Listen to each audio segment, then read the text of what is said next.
Imagine गर्नुहोस्, तपाईँ movie हेरिरहनु भएको छैन। तपाईँ आफै मुभी बनाइरहनु भएको छ। डिरेक्टर पनि तपाईँ, राइटर पनि तपाईँ, हिरो पनि तपाईँले नै छान्नु भएको। एउटा होइन, सयौं फिल्महरू तपाईँको दिमागभित्र बनिरहेका छन्।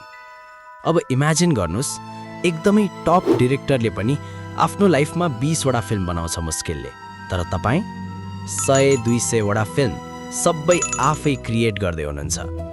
तपाईको एक्सपिरियन्स कस्तो लेभल पुग्ला, तपाईको सोच कति डेन्जरस हुन्छ। यही फरक हो मुभी हेर्नु र बुक पढ्नु बीच। मुभी हेर्दा सबै कुरा रेडी आउँछ, क्यारेक्टर, म्युजिक, स्टोरी सबै सर्भ गरिएको हुन्छ। तपाईले केही क्रिएट गर्नु पर्दैन। तर बुक पढ्दा सबै कुरा तपाईले क्रिएट गर्नुपर्छ।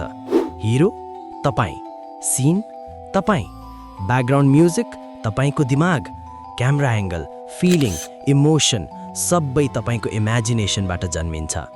त्यसैले तपाईँ केवल पढिरहनु भएको छैन, तपाईँ आफ्नो दिमागलाई ट्रेन गरिरहनु भएको छ।